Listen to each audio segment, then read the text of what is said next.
passo a palavra à doutora Priscila Ferrari, que é graduada em Direito pela Universidade Presbiteriana Mackenzie, é especialista em Administração de Empresas, o curso de extensão em Gestão de Contencioso e curso de extensão em Lei Geral de Proteção de Dados.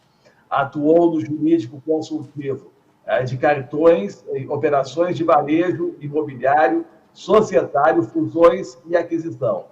Tem experiência internacional no Banco Itaú e hoje atua como gerente jurídica executiva na Serasa Experian, no contencioso civil, incluindo massificado, ações civis públicas, coletivas e ações estratégicas, e na condução de procedimentos administrativos e inquéritos civis instaurados pelo Ministério Público e processos administrativos do PROCON. Então, doutora Priscila, bem-vinda, né? E tem a palavra, então, para tratar dessa interessante questão a respeito da litigiosidade predatória. Tem a palavra, doutora. Muito obrigada pela apresentação, senhor ministro. Boa tarde a todos. É uma honra participar desse painel na presença de pessoas tão ilustres. E também é uma felicidade, né, retomar evento presencial depois de tanto tempo atrás das telas. Então, eu começo dizendo que eu sou muito grata de estar aqui. E até antes de começar, eu cheguei a uma conclusão de que quem não tem VGBL ainda vai ter que sair, vai contratar, né, depois dessa brilhante apresentação. O tema que eu escolhi para compartilhar com os senhores é um tema que ele tem uma relação direta com o meu dia a dia, como advogada de empresa de contencioso civil. É um tema que tem uma relação direta com o judiciário e ele traz efeitos econômicos sistêmicos, na verdade, em toda a economia do país, que é a litigiosidade predatória. Um nome bonito, muito debatido recentemente, mas que é algo que já acontece há muito tempo. E só para trazer alguns dados históricos, desde a promulgação da Constituição de 88, houve até um aumento de 270 vezes o volume da litigiosidade. Então, de 350 mil, passou para 96 milhões. Então, esse fenômeno ele é muito ligado à massificação de produção e consumo, globalização da economia, tecnologia da informação. E hoje é um problema que enfrentamos, eu posso compartilhar aqui com os senhores, que assim, mais de 90% das ações que hoje o meu time defende são demandas, diria que demandas fakes, não existe um litígio real por trás disso. Então, quando antigamente uma ação surgia de uma violação de um direito que podia ser compreendido no escopo de uma relação individual, hoje, com essas novas relações, surgiram esses novos conflitos e um efeito multiplicativo muito importante, porque hoje qualquer empresa, qualquer prestador de serviço, instituição financeira, o próprio poder público, qualquer possível falha, ela está exposto a uma coletividade, qualquer consumidor, qualquer público pode gerar um conflito em potencial. Então, hoje, eu diria então que mais de 90% dessas demandas não são provenientes de um litígio real. O êxito, embora seja um êxito que eu posso dizer que de 99%, tem aquele 1%, que dá até uma letra de música aqui, aquele 1% que pode contar com uma dificuldade numa defesa, uma falha numa prova, e que isso vai gerar honorários, isso vai gerar uma possível indenização. E o reflexo disso, então, é um reflexo econômico nos departamentos jurídicos, né? Então, mais de 50% das ações hoje, elas são concentradas em instituições financeiras, elas são concentradas nos poderes públicos, nos prestadores de serviços. E é possível, numa análise de jurimetria, perceber que existe uma concentração sempre nos mesmos advogados. E alguns institutos acabam favorecendo isso, que os senhores sabem muito bem, né? Justiça gratuita. Então, o advogado, os colegas não têm o risco do ônus da sucumbência. Tem vários artigos até hoje em dia, né? Até de juízes que escrevem assim de forma brilhante. Aquela demanda, se colar, colou. né? E tem também o Instituto da Pena por Litigância de Má-Fé, que atualmente, pelas regras processuais, não é algo que pode atingir o advogado, atingir o autor.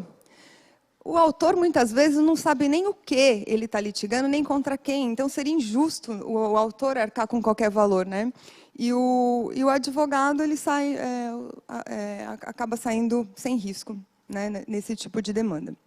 Então, mas o tema que eu queria trazer aqui, né, isso é um problema que enfrentamos, né, nas ações individuais, mas houve um fenômeno que aconteceu, inclusive se potencializou durante a pandemia, que foram ações coletivas.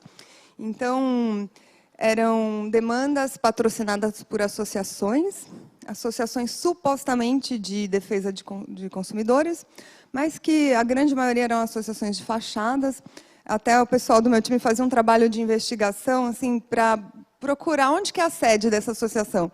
Então, pelo Google, era um terreno baldio, era uma loja de roupa, era um escritório de advocacia. E aí, indo atrás do corpo diretivo, quem que está por trás dessa associação? É um escritório de advocacia, é o mesmo, às vezes, que está patrocinando essa ação. Então, eram associações que representavam listas de associados, 3.000 associados, não só consumidores, pessoa física, pessoa jurídica. E o que pleiteavam essas associações? A exclusão de absolutamente todas as anotações dos cadastros de proteção ao crédito. Então, não só da Serasa, mas da SPC, Boa Vista. E tinha algumas que até mais criativas. Elas pediam para mencionar o nada consta. Não basta excluir. Tem que dizer que nada consta. E outras, indo além, então, era um aprimoramento. Então, exclui tudo, menciona que nada consta, calcula o score como se essas anotações não existissem.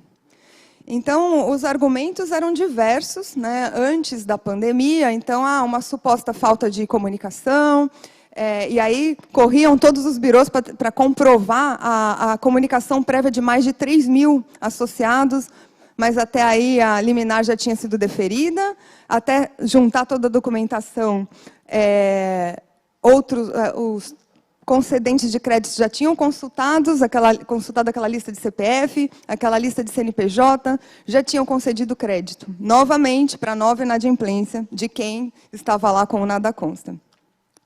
E aí eles iam se aprimorando, então, agora eu quero que calcule o score. Então, começaram a perceber, com diversos mecanismos, como ludibriar o mercado dessa forma. Depois da pandemia, ficou até ainda mais fácil. Então, era assim, olha, estão todos passando por grandes dificuldades econômicas, então, qual que é a solução? Vamos excluir todas as anotações de dívidas. Então, isso é um efeito que... O correto, o que seria? Vamos fazer um parcelamento? Eu entendo que as empresas devem receber crédito, mas de uma forma consciente, de uma forma assertiva. Então, para uma instituição financeira, consultar um CNPJ, um CPF, em que está uma informação de que está tudo ótimo, nada consta, o score está alto, o efeito disso gera o quê? Mais inadimplência. Existe um efeito econômico nisso tudo. Então, aumenta o custo de crédito, consequentemente, a taxa de juros. E aí as empresas, consumidores de boa-fé, que de fato precisam contratar um crédito correto, consciente, acabam pagando o preço.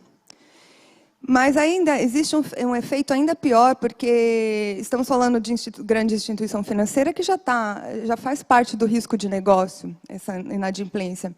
Mas, dentre os concedentes de crédito, também estamos falando de médias, pequenas empresas, que sofrer mais uma inadimplência, isso pode causar um prejuízo imensurável. Então, é algo que acaba tendo um efeito sistêmico para toda a economia e algo que aconteceu de uma forma exponencial durante toda a pandemia. E até é um fato interessante que essas ações elas são geralmente propostas em localidades assim de super difícil acesso, né? Então, interior do Piauí, do Maranhão, da Paraíba, e que dificulta um pouco a nossa atuação presencial para demonstrar demonstrar todo esse prejuízo para o mercado, demonstrar toda essa irregularidade, né? Algo interessante é que até atas notariais foram elaboradas para mostrar que existe uma cobrança, né, uma promessa. Isso tem no Instagram, tem em sites. Então, limpe seu nome. E aí um valor por dívida que os consumidores, as empresas pagam. Então, isso dificulta assim, significantemente a atuação, o fato de ser proposto, né, em localidades bem remotas.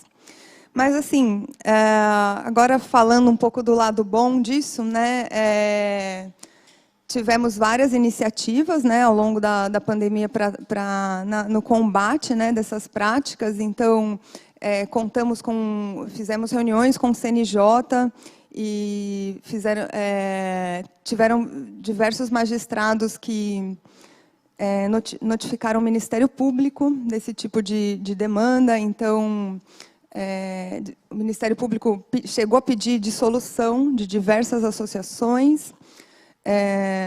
Teve até uma questão que a gente percebeu que encerrava uma associação, mas abriam outra, em outra localidade. Mas a gente é incansável, né? Como advogado, a gente não vai deixar esse tipo de coisa acontecer. Então, a gente seguia com as denúncias, né, no Ministério Público, seguia com reuniões com o CNJ, que publicou diversos ofícios alertando os magistrados, criou grupos de estudos. E também contamos com a participação do Numoped, Numoped de São Paulo, Rio Grande do Sul, fizeram brilhantes atuações. E hoje, até para fazer o gancho aqui com esse seminário, a gente pode dizer que a gente está num momento de retomada, porque a gente conseguiu conter um pouco esse fenômeno de ações coletivas que surgiram ao longo desses 2 anos, e estamos administrando, né, as últimas ações que temos ainda sobre esse assunto. Então, esse que era o tema que eu escolhi para compartilhar com os senhores.